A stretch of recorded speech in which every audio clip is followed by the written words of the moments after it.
আসসালামু আলাইকুম এভরিওয়ান, কি অবস্থা সবার, কেমন আছেন সবাই? তো আশা করছি আল্লাহর অশেষ রহমতে আপনারা ভালো আছেন। তো আপনারা জানেন যে মাহমুদুল্লাহ রিয়াদ আজকে অবসরের ঘোষণা নিয়েছে।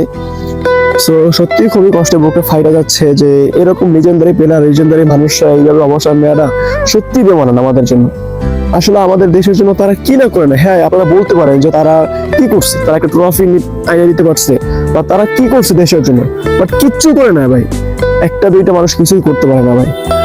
সো কথা হচ্ছে দীর্ঘ 18 বছরের অবসান করতেছে।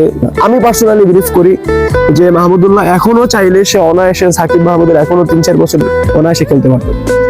আপনাদের মতন কিছু সাংবাদিক, আপনাদের মতন কিছু নোংরা মানুষের কারণে তাদের রাজনীতির শিকারের কারণে আজকে তারা অবসান নিতে বাধ্য হয়েছে। তো এর থেকে কষ্ট আর কিছু হতে পারে না।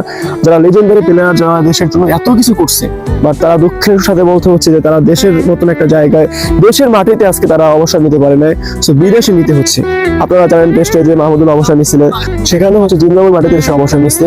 সেম আজকে ভারতের মাটিতে, সে দিল্লিতে এখন আজকে অবসরের ঘোষণা দিচ্ছে। আসলে এটা সত্যি দুঃখজনক। আমরা যারা ক্রিকেট প্রেমীর আছি, আসলে এটা আমাদের জন্য যে কত দুঃখজনক, এটা আমি পার্সোনালি আমি বুঝাইতে পারবো না যে কত খারাপ লাগতেছে আমার কাছে। সে আজকে সম্মানের সহিত সে নিজের দেশের মাটিতে সে অবসরের ঘোষণাটা দিতে পারতে, বাট আপনাদের মতো কিছু লোকের কারণে আজকে সে বিদেশের মাটিতে অবসরের ঘোষণা দিতে হয়েছে। সো আসলে আমি স্পেলিং করার মতন কিছুই না, আমি নিজেও বাসা হারাই ফেলছি। আমি ভাবছিলাম যে মাহমুদুল্লাহ অন্তত পক্ষে কিছুদিন ম্যাচ খেলবে বা কিছুদিন বা কিছুটা বছর সে চালাই যাবে, বাট পারলো না আপনাদের কারণে।